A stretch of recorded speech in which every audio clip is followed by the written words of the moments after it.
Hey guys, it's Alana from Page Six Style, and we have an incredibly special guest with us today, Mona May, the visionary costume designer behind Clueless, Romeo and Michelle's High School Reunion, Never Been Kissed, so many incredible movies that I love. Mona, the last time we sat down together was for Clueless's 25th anniversary in 2020. Wow.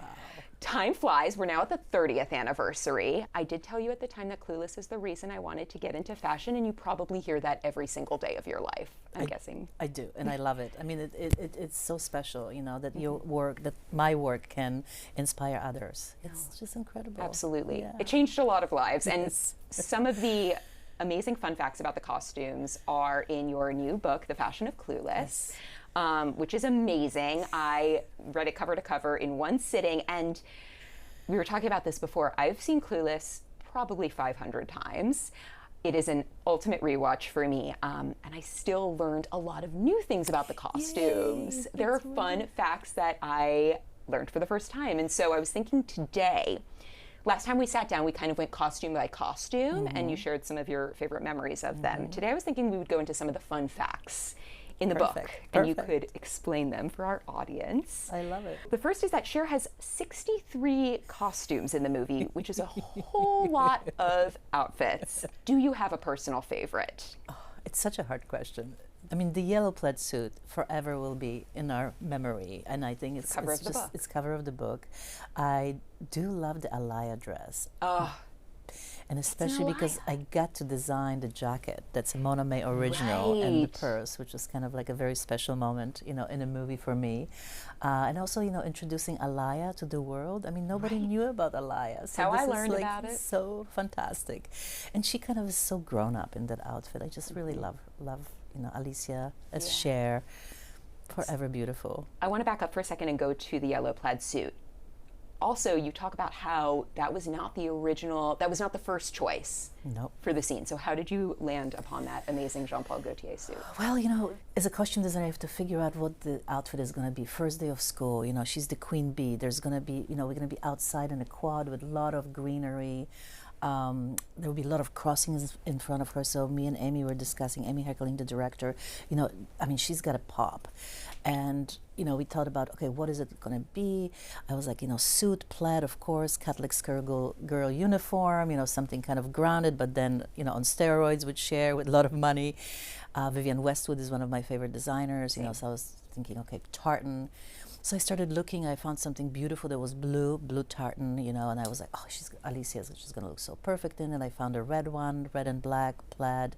And then out of the corner of my eye, you know, at one of the Beverly Hills stores, I saw the yellow and I was like, just popped. I mean, it just took me by surprise. I was like, it's not even a great color for blondes. Right. Right? But I was like mesmerized. I had to get it. Brought it into the fitting. Here strolls Alicia in her, you know, sweatpants with her dog. She was already an activist. Could care less about the clothes, but she had to learn to be Cher, you know. So we get her in there. We try the blue one. It's beautiful, but it just doesn't have the oomph, you know. We tried the red one. Immediately, Amy Heckerling goes, no. This is our Christmas color palette. We can't use it in the first day of Sunny school. California. Yeah, you know, fall palette, darling. And then there comes the yellow, and it was like that moment when she put it on. It truly was like the ray of sunshine. Yeah. You know, she was the queen bee, and it was perfect. And then she felt so good in it. And I mean, there was no going back. Yeah. It truly was that special moment that we felt like we've landed on that character for the first day of school. It was perfect. I love it. It matches her personality too. She's so sunny and Yes, optimistic. yes, absolutely. And here we are, 30 years later, with the, you know, cover of the book, which is just quite amazing. Truly. The number of Halloween costumes I've seen, girls in the black and white and the yellow plaid together. I mean, Kim Kardashian did it with North. I mean, it's just quite amazing. The ultimate stamp of approval. Yeah, and in the book we have a great picture of Donald Faison's daughter, who also wore the Dion costume. That was really cool. And I mean, you know, Halloween is coming. We're going to see a lot of Chers. Even as young as like 8 and babies, people dress them as the characters with the little hats. So fashionistas in training. Yes. Okay, the Jean-Paul Gaultier suit you bought, but I also know that a lot of you speak about this in the book, a lot of the costumes are actually vintage or thrifted because you didn't have a designer budget to work with, right? Yes. I mean, it was a very interesting film at the time. It was the 90s, and there was not really movies about girls. When Amy Heckerling wrote the script, no one wanted to produce it. They said, "Oh, if you put boys in, we'll shoot it for you," you know. So not till Paramount, Sherry Lansing and Scott Rudin, you know, gave Amy the chance to direct it. It was like that moment for us to have the girl movie. Yeah. And the story was so interesting because you never seen high school students dressed like this, you know, and that was really something that Amy wrote in the film. It was based on Emma, Jane Austen, you know, so it's like now in Beverly Hills with all the rich girls having daddy's credit cards, you know, being able to totally wear whatever they want. Yeah. And that was pretty amazing, you know, how fresh that we were able to create something. And at the time, too, everybody was wearing grunge. Yes. So I didn't really, you know, I didn't have a blueprint how to make these costumes and then with little money. So I had to be very scrappy. I had to, like, you know, get some designer where I could, borrow the Alaïa dress. I didn't even couldn't even afford to buy it. We'll get to that in a minute. Right. Yeah, that's so a whole I had thing. to go high and low. I had to go to thrift stores, but you know, everything that was in the movie, and I think that's something great for the audience to know too, that even if it comes from a thrift store, alter it, make it work it for you, you know, make it really tailored, and that's when it looks expensive. Totally. There's a particular red vinyl mini skirt that Dion wears that I always loved. It's so short. I can't believe she's wearing it to school, but I always assumed it was Versace or something like that, but that was a thrifted find, right? Yes, and you know, a lot of stuff also came from Melrose. Melrose Avenue in LA was huge at the time. That's where everybody went shopping. So there were like a lot of stores for the raves. Yeah. So that's where I shopped as well for all the fun stuff. Oh, I for love her, that. as well as Amber stuff, you know. But you know, story behind that skirt is so cool because Tell me. Stacey Dash, you know, she came from New York and she was a little older than the other kids. She already knew. She was like punk rock when she came. She knew about fashion. So when she got into the fitting room, she was already sassy. She knew how she wanted that character. So she was telling you want to make it short, and I was like, "Come, you're 16, you're in high school," you know. But we did it with her, and she really could carry it off, you know. Oh, it looks amazing and on like her. you know, the leopard coats that were like vintage, and you know, I don't know if you noticed that purse she always carries, that little black purse. So that's also vintage. Oh, wow. Yeah, so it was fun. I mean, it was really fun to mix it, and I think what was fresh when the movie came out, because people didn't dress that way. Right. So it was like, oh, you can do jeans and a T-shirt and a, you know, expensive bag. Now it's de jour. High you know. low. Yeah, high low. Everybody's having the Balenciaga bag with the ripped jeans and flip-flops, you know, and the $3,000 coat. Yeah. No, it paved the way. Another fun fact that I loved from the book is that Cher's computerized closet, which has been referenced endlessly throughout the years. I feel like there's so many apps now claiming to be Cher's, trying to achieve what you guys achieved with this movie, was inspired by a friend of Amy's wine collection. I know. He cataloged all of his wines, and she was like, let's do it with fashion. Yeah. I mean, she's so brilliant. I mean, truly. Amy, you know, wrote all the language, you know, all the, like, just crazy cool ideas. You know, she's brilliant. And yeah, she was like, "Mona, let's do it with the clothes." I was like, okay. All right. So we had to catalog the clothes, you know, take all the pictures. And then we had these young kids who were like, I mean, this is before computers. This is before cell phones, everybody. Please remember that. This is analog times, you know. Yeah. I mean, we were taking Polaroids on the set, you know. Yeah, and we made it happen. I mean, it was really cool, you know, working with the computer guys and trying to figure out, you know, all the backgrounds. And then, you know, of course, Alicia going, "Oh, my God." Right. And then we also had the mismatch, and we had the closet was kind of like the dry cleaning. Yes. That was really pretty cool too. That was the production designer idea. Okay, so I want to talk about the over-the-knee socks. I did not realize that those were inspired by Cabaret. Which Andy is heckling again, loves the 20s. We are cool. so connected on that. Like the 20s, and it was, you know, it was a little risque. And that was something that was not a trend at the time. Not at all. Not at all. And so much fun. And you know, it worked.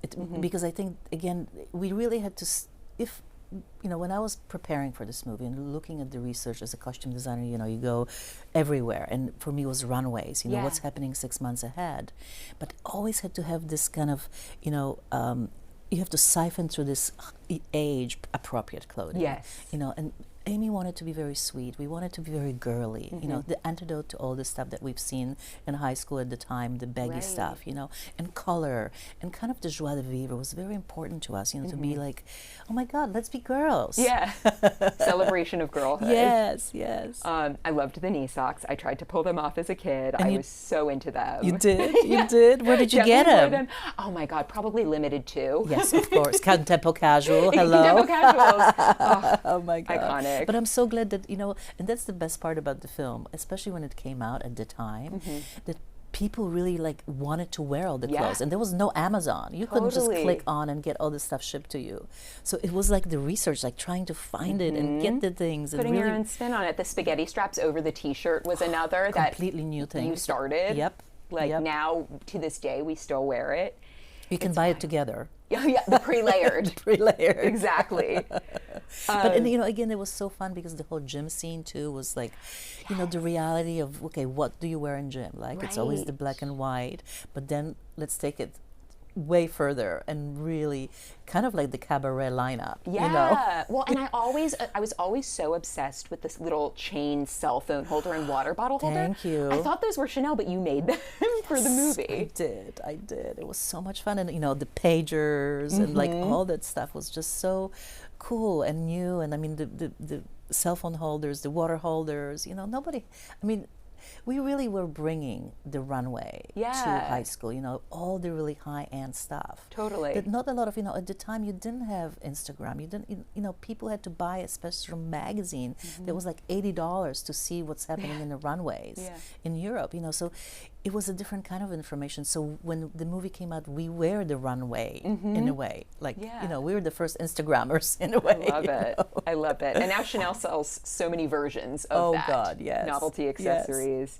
Something I didn't realize upon my many watches of the film is that you also incorporated little tributes to Jane Austen and Emma's style into the outfits. And now I see them, right? So tell me a little bit about how you brought that sort of, you know, Jane Austen era fashion into it as well. The girliness was of the time, you know, the little cap sleeve, which I am such a fan, you know, and little empire waist. Yep, with the little bow, that maroon dress that Cher wears, and then Amber. I love, but also, you know, the green one. I don't know, there's the green one. The shopping scene. The shopping scene. That's one of Alicia's Silverstone favorite outfits in the movie, actually, because it's so pretty. And you know what's great? It's timeless. I mean, this is on the rack somewhere right now. Yeah. Because it just fits us well. We, you know, when we put something like that on, and I think that's kind of my philosophy on clothing, you know, for women, they need to make you feel good, you know, and those are kind of the staples, the things that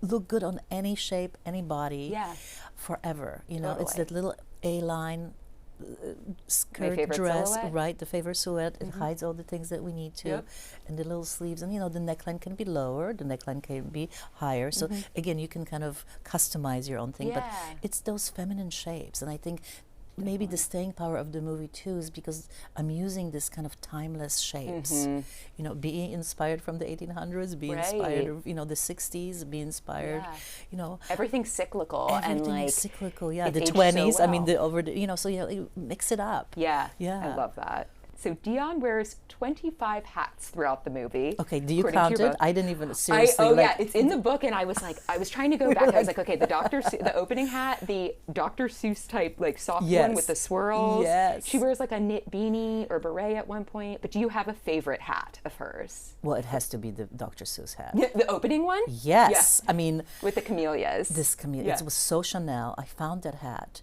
and it's actually a designer that's still in business here in New York City, Kokin. I love that. Kokin. Please look him up. It's fantastic. So he made that hat, and I was like, I brought the hat to the fitting, and I was like, okay, Stacy, what do you think? And she was like, yeah, baby. I love it. You know, and it's again, I think it's about the confidence, because you can have someone wear this crazy hat and it just looks like a costume, right? But then you take Stacey Dash, who so much personality. I mean, when she comes out of that house in the morning, you know, to go to school with Cher, you're like, okay, this is the coolest thing ever. Right. And now that is a Halloween outfit. You can buy that hat on Amazon, which is crazy. It's wild. So it's truly amazing because it takes the actor too to wear it. 100%. And to create something that iconic. It's really amazing. And as a costume designer, it doesn't happen often. Right. It truly, those are the moments kind of in like the few movies throughout your careers that you can make a stamp, where now, the Vogue world has these outfits 30 years later strutting the runway at Paramount the Studios. Opening outfits were on that runway. And it was such a moment for me too, because the movie is now 30th anniversary, and we actually shot at Paramount. It was a Paramount movie. A full circle so moment. So it's a full circle moment. I mean, I truly had like a tear in my eye, that night being there and just seeing them, and people just loved the outfits so much that there was so much cheer too. It was just wonderful. The hats are so good. Well, I'm a hat person. Yeah, clearly. I'm a hat person. There's also many berets in the movie, which and I love. I Again, also timeless. berets It's timeless. and I don't know. I also think of, women dressing up, the gloves, the hats. Yep. To me, always the hat brings something extra to the outfit. So think about hats, please, everybody.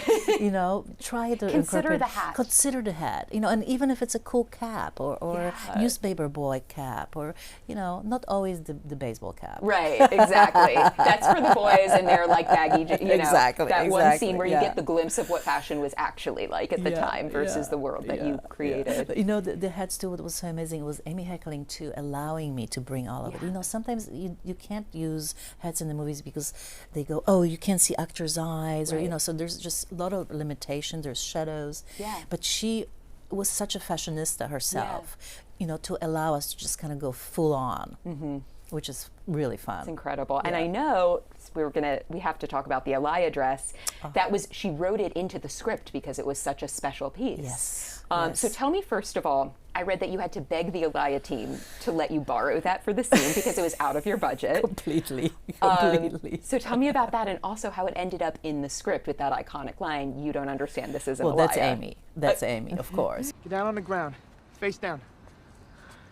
Come on. Oh no, you don't understand. This isn't Alaïa. I saw the dress in a store and I was like, this is perfect. Because it's very sexy dress in a way, but the way that Alaïa uses fabric, it's very thick. Yes. So it's not a bodycon dress. Right. It's still fitted, but it feels tailored, which was very kind of classy for her. And that's why I really fell in love with it. And it was Christmas, it was red, of course, had a beautiful neckline. Couldn't afford it. So we found somebody who speaks French. Again, analog times, pick up the phone or fax. Yeah. Oh my God, faxing. Talk to somebody there, ask them in French, can we please borrow this dress? And, again, this was no PR machines. There was no people sending you clothes like now. And, also we have ingenue actors. Nobody knew you can't say we know this is going to be an iconic fashion movie. Alicia is going to be a huge star, and Paul Rudd and everybody. But they agreed. They were so kind. He was such a beautiful man, really supportive artist. And he sent us the dress. I didn't even tell him that she had to get on the ground in a dress. Because I was like, minor detail. Minor detail. I'm like, Alicia, don't breathe. When you go down, I'm like, basically, we like blowing the ground off. I'm like, we can't snag it. We can't do anything. You can see she's kind of like holding herself off the it ground. Really in that is. scene, She not knew full it. wide. She saw me like heart palpitating, But it was that moment, we had to have it. And then, Amy wrote it in the film, and it was like, brilliant. And I mean, same with Calvin Klein dress. There was so much fun too. I mean, so in the book it says the script for that just called for something inappropriate. Yes. And you took many fittings to land on that white Calvin Klein dress. So tell me how you chose it, and also, do you remember some of the other looks you considered that didn't make the cut? Well, everything that we considered was a little bit too negligee, a little bit too skin tone. Because first we kind of went into the undergarment. And it just didn't work. Again, she's 16. She's going on a date. As a costume designer, you have to think about the story, who she is, where it's going, what's going to happen. And it just, everything else looked too sexy. Yeah. It was a cotton stretch, so it wasn't shiny. Again, it wasn't too tight. And this cream tone was really important too, I think, because it was kind of like innocent, almost a little wedding-like. Yeah, I mean, it was like, it was very bridal. Very bridal. So, again, when she tried it on after like probably 20, 30 pieces, and she was getting annoyed. I mean, it's like, imagine if you have 63 changes, how many fittings you have to do. Especially for Alicia at the time, she was like not into clothes. Right. That's crazy too, is that, in the book we learned that her real life style was so different from my God. Cher's and Stacey's too, because she was like punk rock, right? And then she goes in and yes, but Stacey knew about fashion more. Alicia plugged was in like more. completely not into so it at all. I mean, she was crazy. literally in her sweatpants and her flip flops coming to fittings. my You know, gosh. but again, as an actor, you have to go through this process to learn who you are as the Right. character. And she learned. Alicia started wearing the clothes, understanding how to walk, and be Cher, flip there, all of that stuff. It's so costume informs them so much. Yeah, the and to this day actors. she's front row at Fashion Week, so clearly it made an impact. I know. I want to talk about Paul Rudd, who apparently brought a lot of his own clothes and wore a lot of his own clothes in the movie. Was that for budget reasons? Was that for the character? Okay, this was so cool doing this book, truly, because it was this conversation with actors. Yeah. I'm like with Alicia, I'm still working with her. You Yeah. know, Stacey, I talk to, Elisa Donovan, but with Paul, we don't talk often. You know, he's somewhere off in the big movies. So when we got to talk, he reminded me of it. I didn't even Wow. remember that. He's like, Mona, do you remember? I brought all my jeans and my boots, and it ended up in the movie. I was like, you're right, yeah, because So I was funny. so on a budget, and he Yeah. was just that guy in Yeah. a way, And those are the guys you still see in the plaid shirts, t-shirts, Totally. and baggy jeans. But we got to do the fun t-shirts with him. Yeah. Again, kind of telling the world who he is. The breast cancer awareness t-shirt that was so popular at the time. My ex-boyfriend gave me a t-shirt of like some cool underground club in Austin. So we You're kind like, of Josh would know about that. exactly. So Yeah. that was really fun. So those are kind of the clues about his personality, and Yeah. of course, the reading Nietzsche. Yes, which he read at the time anyway. Like he maybe had the most in common with his character of anyone. Oh, Paul Rudd. The best. I mean, you know what? It was so much fun working on that movie because we were so young. I mean, it was my first big feature. That's crazy. It was Paul Rudd's first movie. I mean, Alicia's done some stuff, Yeah. and she came off the big Aerosmith Aerosmith, videos. but she's done some shows. I mean, Brittany Murphy, she was 17 when she came onto the set. And she was so effervescent and beautiful and so kind of smart already, about acting. And she knew about the character when we were in the fitting. She's like, Mona, don't make me pretty in the beginning. I love that she specified that. She was like, no, I Yes. need to look really dweeby at the start so you can see the makeover. Yes, impact. and kind of really, become the mini me Cher, and her little plaids, but they were from Contempo casuals. And Which then- also gets a shout out in yes, the movie. Yes, and and then finding herself in the end, kind of the tomboy but more feminine. When she's at the skateboarding park in her little t-shirt. She's wearing skate brands, which I never Yes, noticed. She has like yes, Roxy and Union Day, I yes, think, yes, which is yes. like a way to, it's like an Easter egg of how she has found her way back to Travis, the skater boy. But now she's feminine with her little feminine necklace. Yeah, and, the you little know, pigtails. Yeah, and I love Cher outfit too because it's kind of softer at the end too. She's wearing a sweater, Right. still white shirt, but now it's a sparkly sweater, softer. So all that kind of uptightness has gone. Yeah, she's now she in softens love. as her personality Yes, changes. Yes, yeah. Maybe my favorite fun fact from this book that I did not know is that Cher wears a sparkly hair clip in the college party scene that you see when she's driving home with Josh. That exact clip was later used on Amanda Bynes in She's the Man, which is amazing. Yeah, the hairstylist repurposed the hair clip, and apparently Amanda Bynes is a huge Clueless fan? Yes. Oh. It's so crazy. I mean, you know what? It's like how it lives on. I love that. That's It's so so cute. good. I It's such a know. good little Easter egg. Last question. So we have to talk about Miss Geist's wedding gown from the final scene, which you designed yourself. Yes, yes. But it was not the easiest thing for her to wear. So tell me why. Well, we love Miss Geist, right? Yeah. And she's like this craziest cookie character, and it was so fun working with Twin Kaplan.